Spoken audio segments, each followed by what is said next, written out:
Muy buenos días a todas las personas que nos sintonizan. Mi nombre es Alberto Serrano, soy ejecutivo de Grupo Vitel, y les doy la más cordial bienvenida a esta cápsula informativa sobre expectativas de crecimiento económico a noviembre de 2024, desarrollada como resultado de la alianza estratégica entre la Sociedad Nacional Incomex y Banco Base. Esas cápsulas mensuales tienen el objetivo de brindar una perspectiva actualizada del panorama macroeconómico del país y los factores que influyen en él, para que puedan tomar decisiones mejor informadas en sus empresas. Banco Base es una institución con más de 3 décadas de experiencia brindando asesoría especializada a empresas dedicadas a la importación y exportación. Esta mañana damos la bienvenida al licenciado Fernando Castellanos, analista económico de Banco Base, que nos explicará los indicadores económicos más relevantes al cierre del 11º mes del año.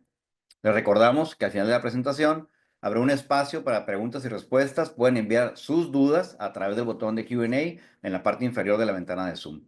Sin más preámbulo, cedemos la voz a Fernando Castellanos. Bienvenido, Fernando, adelante. Alberto, bueno, buenos días por allá. Son 2 horas antes, ¿verdad? Sí, ¿Qué tal? Bueno, pues empezamos de una vez. Déjenme les comparto la presentación que tenemos preparados aquí.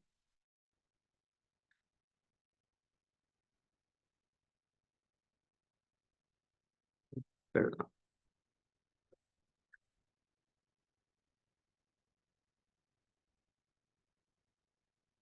Listo, ya todo en la presentación, sí, ¿verdad? ya se ve perfectamente.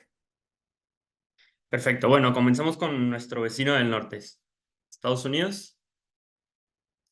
Eh, bueno, ¿qué pasa con Estados Unidos?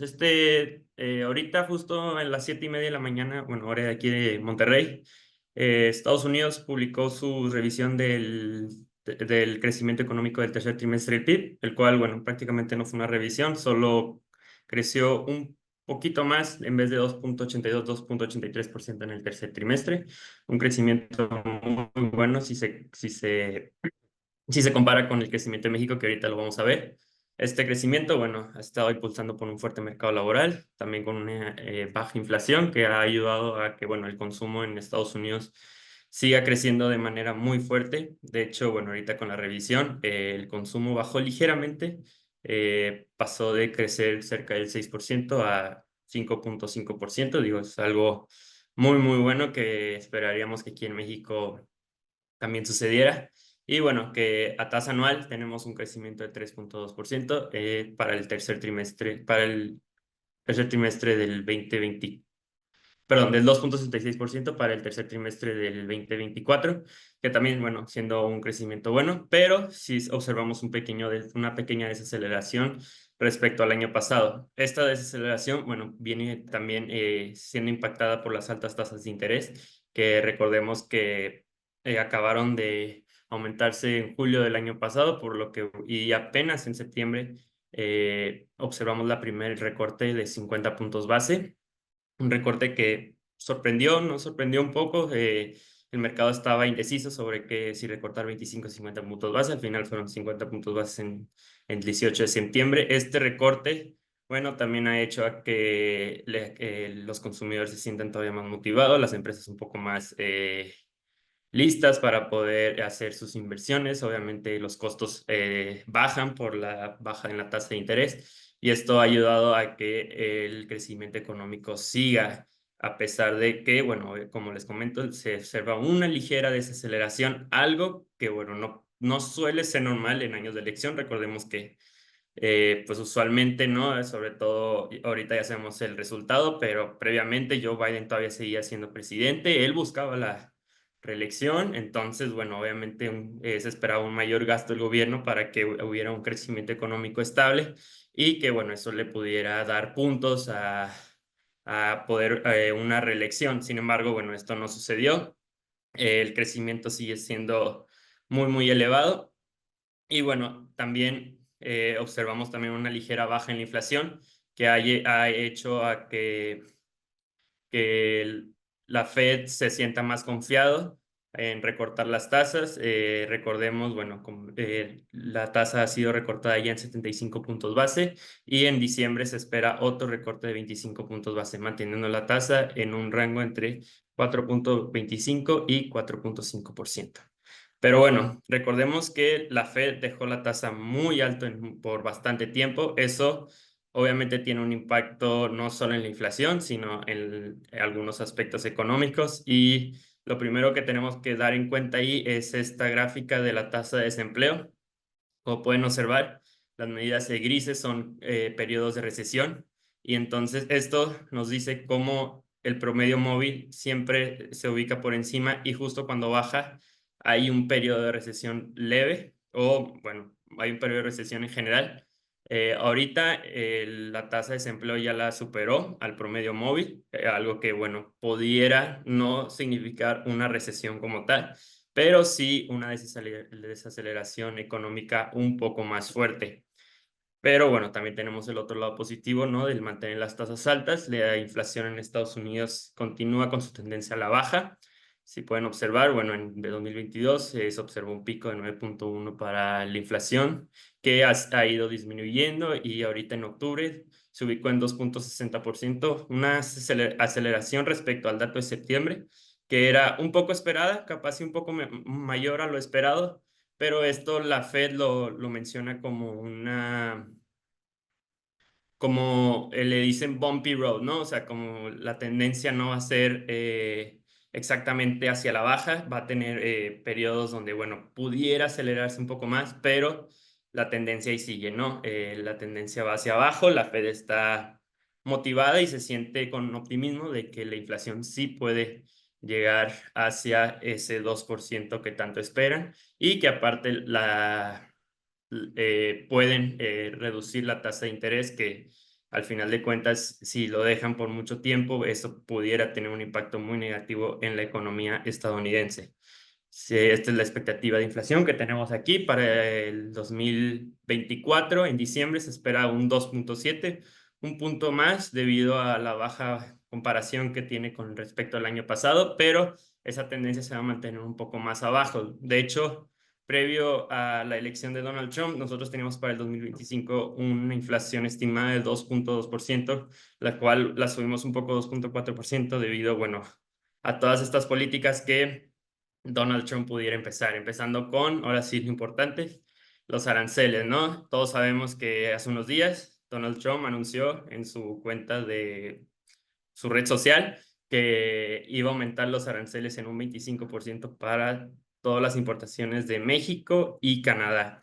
Sorprendiendo obviamente lo de Canadá, estos aranceles de 25% no solamente fue como una promesa, sino que desde el primer día planea él hacerlo, algo así como un tono más duro sobre lo que pudiera suceder con México, que bueno, eso también obviamente genera presiones inflacionarias y pudiera impactar negativamente a lo que la Fed había estado haciendo de reducir la inflación, ¿no? Otra propuesta de Donald Trump que impactaría negativamente a México es la renegociación del TMEC. No sabemos qué tan duro va a ser con esto, eh, pero si ya está poniendo aranceles desde su primer día, no creo que vaya a ser tan lindo. Recordemos que la renegociación se va a llevar a cabo en el 2026. Por la tercera propuesta tenemos a la deportación masiva.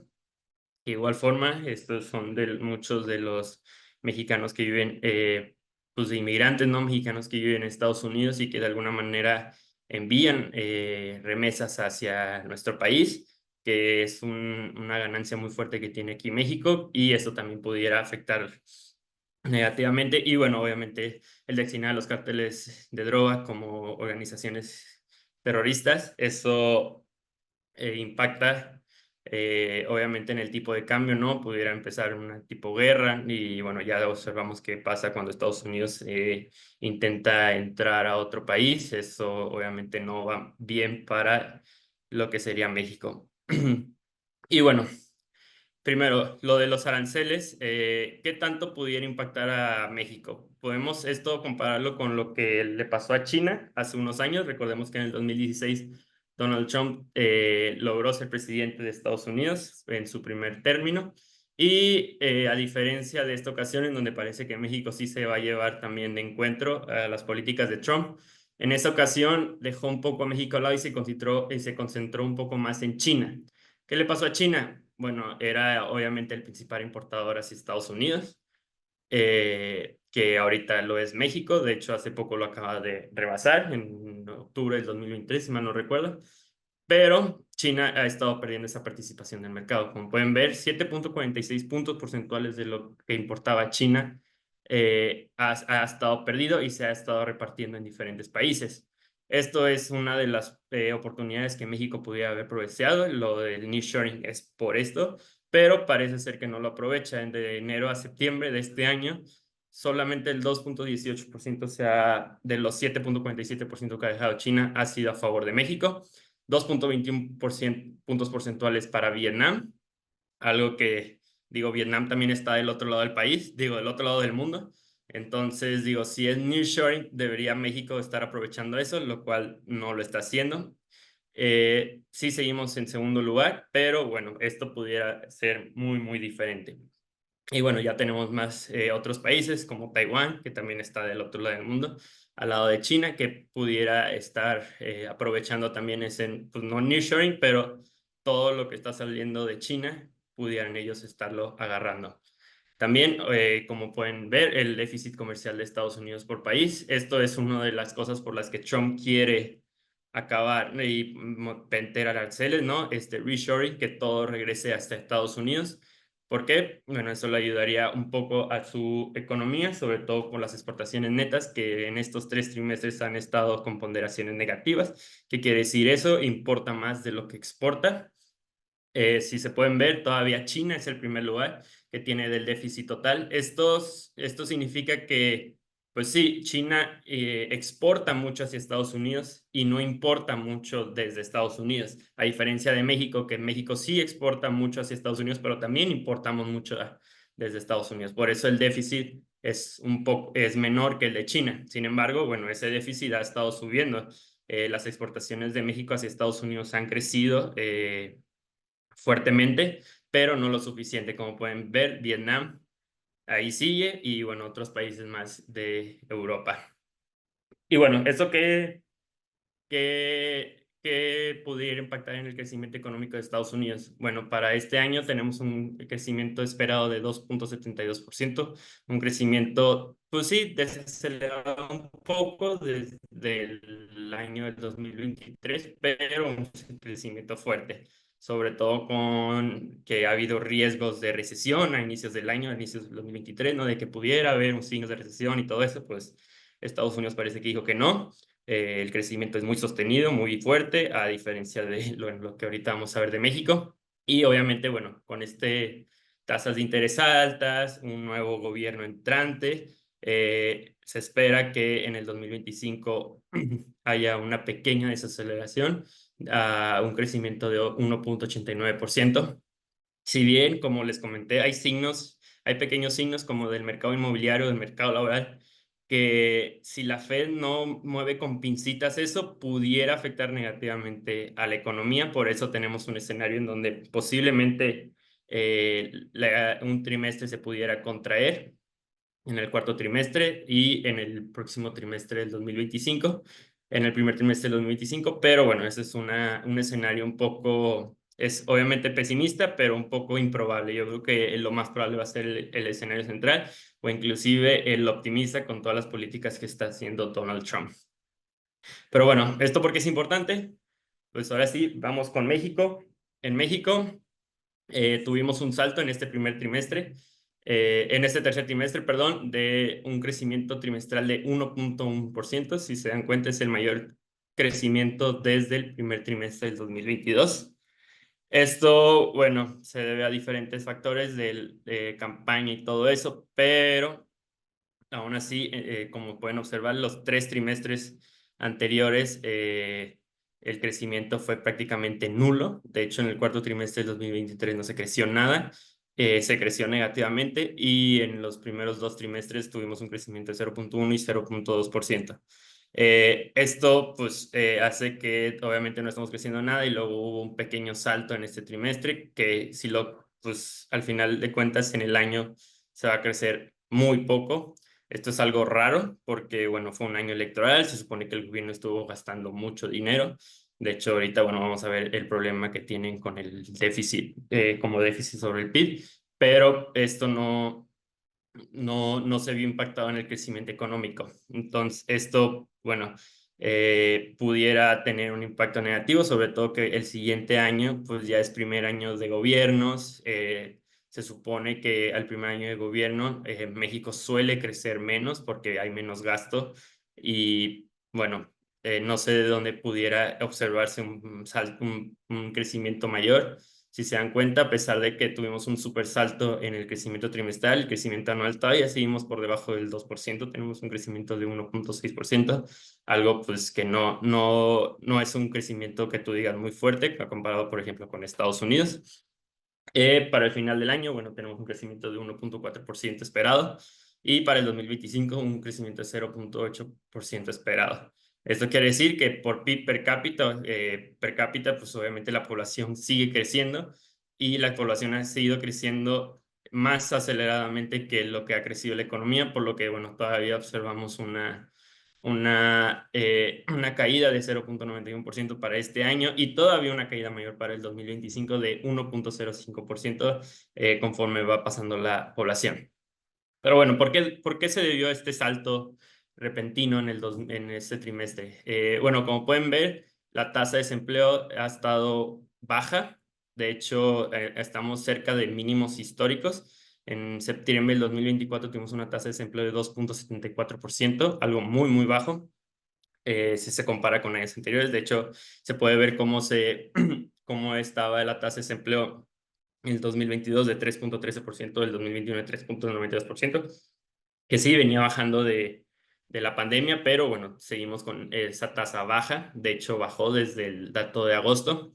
Esto pudiera ayudar a que obviamente la economía crezca. Si se dan cuenta, también la tasa de desempleo extendido, que es la tasa de desempleo de personas que si les ofrecen otro trabajo irían a buscarlo. Esto debido, bueno, hemos tenido problemas de inflación y en México ustedes saben que no se gana mucho, entonces mucha gente necesita dos trabajos para poder solventar, ¿no?, a una familia y todo esto. Entonces esa tasa de desempleo extendido también se ha permanecido baja. De hecho, estamos tocando cerca de mínimos históricos. Y bueno, ¿cómo esto lo vemos en los puestos de trabajos afiliados al IMSS? Bueno, obviamente después de la pandemia hubo un crecimiento cerca del 5% a variación anual de los puestos de trabajo, del crecimiento de los puestos de trabajo, que obviamente ha ido disminuyendo poco a poco y ahorita en octubre se observó un crecimiento de 1.42%. Esto pudiera ser porque obviamente hay una menor aceleración, las tasas de interés están altas, entonces, bueno, las empresas tienden a ser las que más impacten en eso y pues si pueden observar, en el 2024 se han observado un crecimiento de puestos muy por debajo de lo observado en los últimos 3 años, que bueno, debería ser lo normal. De hecho, pues obviamente después de la pandemia el salto fue muy alto, pero si lo comparamos con años anteriores, como el 2018, 2019, previos a la pandemia, ya tenemos unos puestos de trabajo bajos. Y bueno, seguimos con las remesas. Este crecimiento anual de poder de compra ha estado creciendo desde que fueron las elecciones aquí en México. Esto, pues obviamente todo empezó a la baja en noviembre de 2022 con el llamado superpeso, ¿no? Recuerda que es el poder de compra, es decir, obviamente variación real y aparte utilizando el tipo de cambio. En 2022, el superpeso fue cuando comenzó, ¿no? Porque las tasas de interés empezaron a aumentar y el diferencial y todo eso, como ya conocemos. Esto llevó a que las remesas comenzaran a tener un crecimiento anual negativo en el poder de compra, porque, bueno, obviamente le impactaba negativamente. Esto sucedió durante muchos meses, como pueden observar, hasta junio del 2022, en donde ahora sí, el tipo de cambio aumentó. Recordemos que en junio fue cuando fueron las elecciones y eso hizo que las remesas pudieran otra vez estar creciendo en su poder adquisitivo. Esto, aparte de que obviamente el tipo de cambio aumentara y que en Estados Unidos todavía se observa un crecimiento sostenido, entonces las personas en México tienen empleo, digo, en Estados Unidos tienen un empleo, pueden mandar todavía su dinero, entonces a términos nominales, es decir, sin quitar el poder de compra del tipo de cambio ni tampoco de la inflación, las remesas han estado subiendo y han estado alcanzando máximos históricos, por lo que, bueno, la entrada de remesas hacia México no ha estado bajando, de hecho, ha seguido subiendo y esto se debe principalmente a que en Estados Unidos sigue estando la economía fuerte. Pero bueno, ahora con un poco de malas noticias tenemos la inversión fija bruta, la cual, bueno, ha estado mala en todo el año. Como pueden ver, pues crecimientos por debajo del 1%, solamente en mayo y en julio fue cuando hay hubo pequeños saltos. Y bueno, de hecho en agosto tuvimos una caída de 1,9%, algo que no se veía desde septiembre del año pasado. Algo que pues obviamente no ayuda al crecimiento económico de México y que probablemente pues obviamente tiene un impacto negativo en el PIB. Y si lo ven a tasa anual, por primera vez tenemos un crecimiento negativo en el ingreso, perdón, en la inversión fija bruta, algo que no se veía desde la pandemia y pues obviamente es algo que necesita México para poder crecer económicamente, pero bueno, no se está dando. Y bueno, creo que hace 2 días se publicó el resumen de la cuenta corriente, la balanza de pagos, ahí donde se publica la inversión extranjera directa.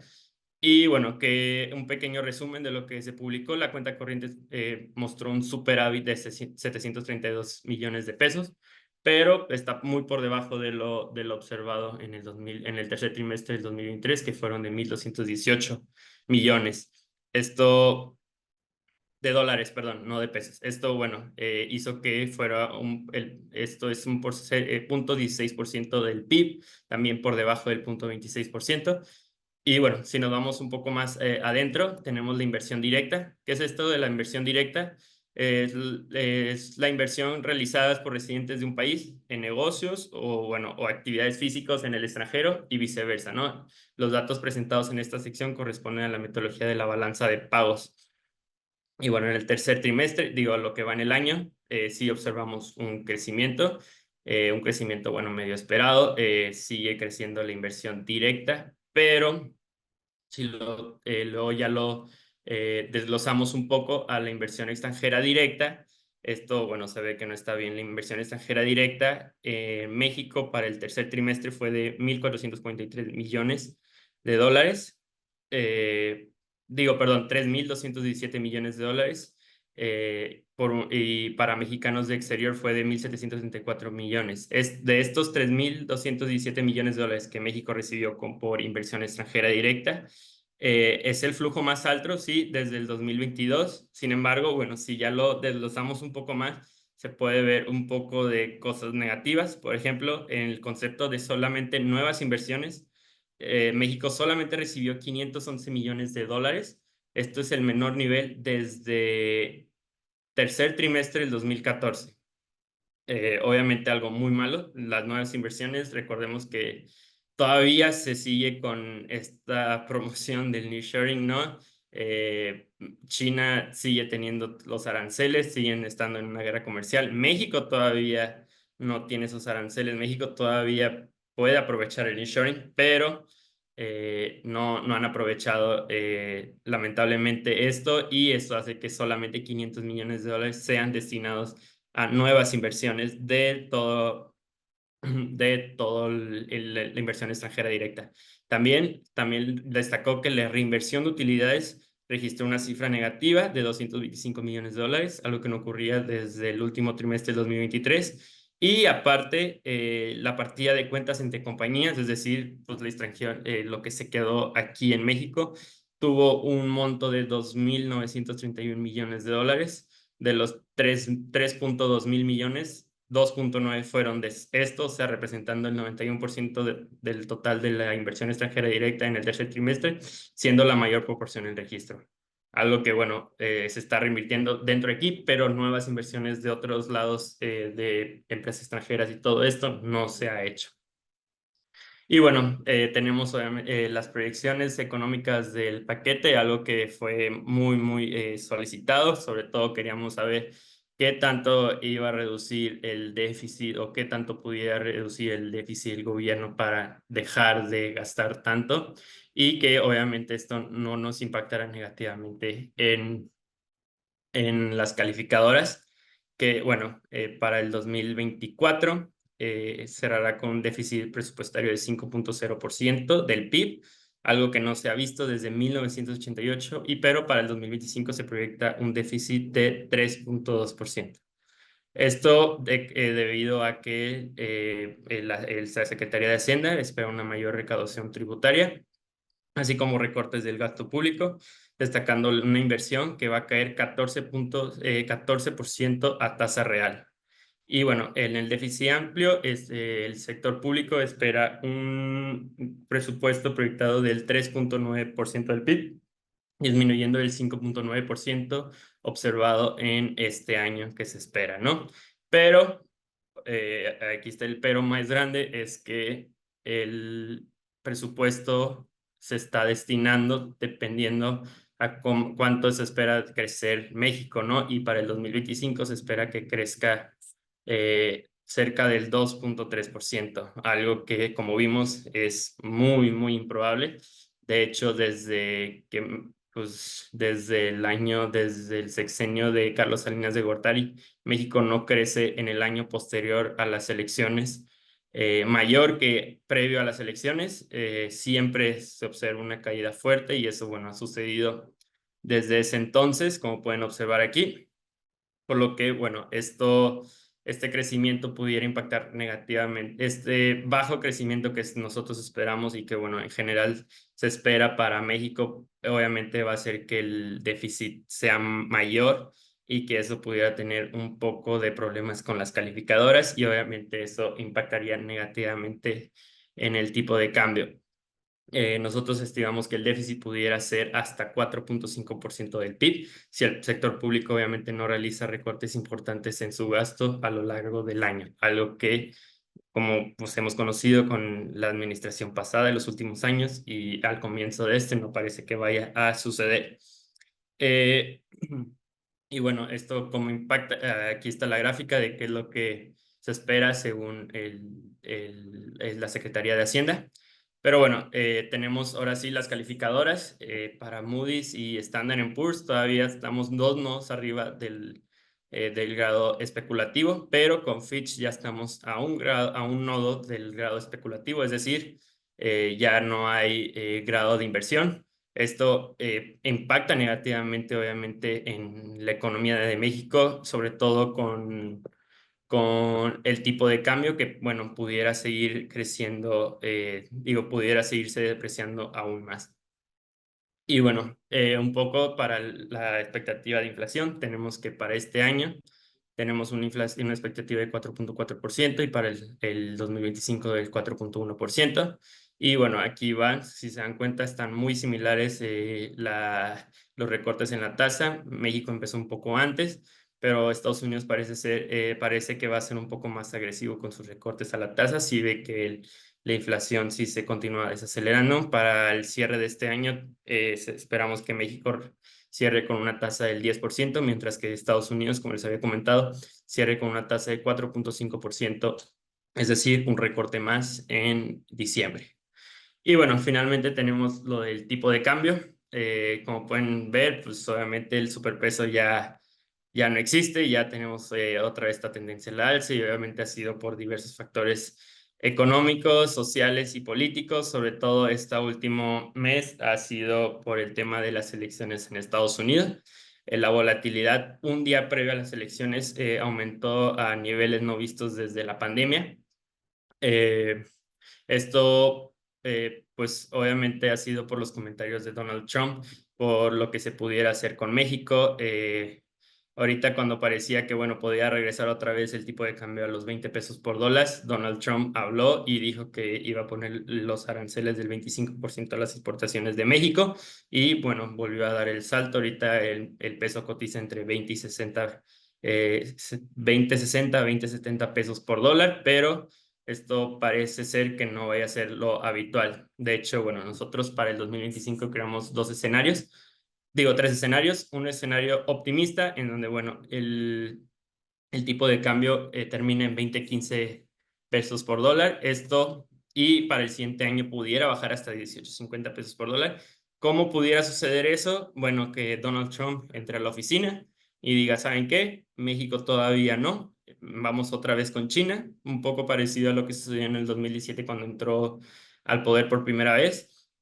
Y bueno, solamente presionando a México, el gobierno en temas de comercio, migración y seguridad a través de amenazas, algo así como sucedió en junio del 2019, pero bueno, que al final nos impuso. De hecho, si pueden recordar, en el 2019 Donald Trump amenazaba con un arancel del 5%, algo que al final no se hizo, pero eso pudiera llegar a suceder según este escenario optimista y pudiera hacer que el peso todavía regrese a su apreciación y llegue al 18.50 pesos por dólar. Esto obviamente es el escenario que menos pensamos que va a suceder.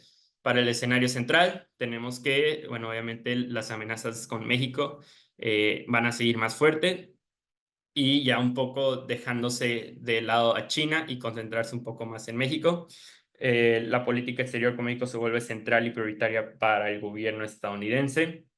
Y bueno, obviamente la postura muy fuerte ante la revisión del TMEC también pudiera impactar en el tipo de cambio, por lo que bueno, dejamos que el tipo de cambio haga su corrección y se mantenga en 19.50, 20 pesos por dólar para el cierre del 2025. Pero bueno, tenemos ese escenario también no es tan probable y tenemos el escenario adverso, ese sí que es probable, el cual, bueno, obviamente las amenazas de Trump, recordemos que Trump es su segundo mandato, por lo que ya no le importa mucho su opinión adentro, él ya ganó las elecciones, él ya no va a poder ser presidente otra vez, entonces Trump va a estar duro sobre todo con México, viendo pues, los problemas que hay en su país y que México le echa la culpa, ¿no? Y todo eso que sabemos.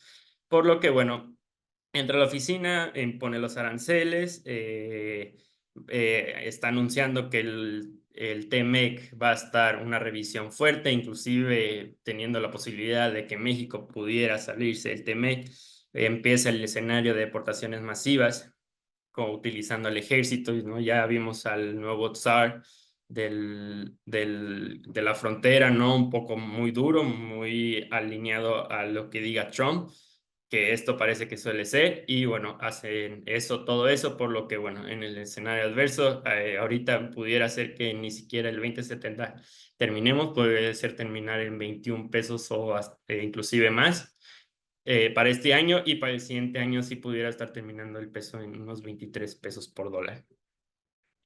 Y bueno, por mi parte es todo.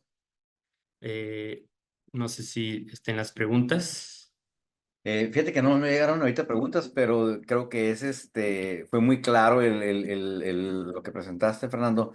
Digo, ¿alguna recomendación que des a las empresas en el sentido de que, pues digo, miren lo del tipo de cambio, se siguen nombrando personas al gabinete y cada vez que hace un comentario Trump, pues obviamente afecta a los mercados y el tipo de cambio. Obviamente los comentarios también de Canadá no son muy favorables. Y pues todo eso está afectando y se está creando una expectativa. ¿Qué ves de aquí al 21 de enero cuando entre ya en funciones Trump?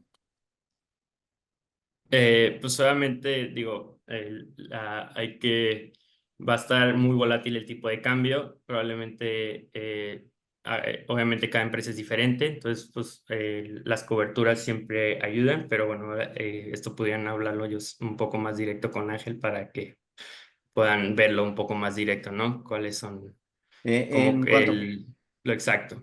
Ujú, en cuanto, por ejemplo, ahorita hablaste de la inversión directa, por el tema del nearshoring. ujú. En la experiencia que hemos tenido con algunas empresas, se ha ido deteniendo también. ¿Ven ustedes lo mismo? O sea, ese que se paró esa inversión que se estaba haciendo. Sí, claro, digo, el tipo de cambio se mueve dependiendo de la volatilidad, ¿no? Entonces, cuando hay mucha volatilidad, ¿qué pasa? Las empresas suelen parar esa inversión. ¿Por qué? Porque no saben qué va a pasar después, ¿no? Entonces, muy probablemente haya un freno de inversión hasta que se solucione toda esta incertidumbre que se tiene. Sobre todo, digo, también le echamos mucha culpa a Trump, pero también aquí en México hay mucha incertidumbre, sobre todo política. Entonces, eso también pudiera afectar a eso, ¿no? Que las empresas frenen y se esperen a decir, oye, pues sí, esto es lo que verdad lo que nos conviene. Sobre todo con tanta incertidumbre, pues no pueden actuar así tan fácilmente. Ok. Ahorita pregunta más, dice, ¿cuál es su expectativa sobre el precio del barril del petróleo y el comportamiento de Pemex? Mm, sobre el barril de petróleo, digo, eso ya está muy relacionado con problemas, problemas ya en Medio Oriente, ¿no? Y obviamente con Rusia. Parece ser que los problemas entre Hezbollah y Israel parece que ya se van a solucionar, algo que, bueno, obviamente pudiera ayudar a que el precio del petróleo no aumente tanto, pero así como algo específico no sabría decirte exactamente. Obviamente depende mucho de lo que suceda en Medio Oriente y obviamente también con lo que suceda con Rusia. Muy bien. Bueno, digo, creo que son todas las preguntas. Te agradezco mucho, Fernando, por la participación. Ángel, igual. Con esto llegamos al final de esta transmisión. Les agradecemos mucho su participación y los invitamos a estar atentos a nuestras redes sociales y canales de comunicación para informarse sobre nuestros próximos eventos. Agradecemos nuevamente a Fernando Castellanos de Banco Base por acompañarnos. Que tengan un excelente día. Saludos.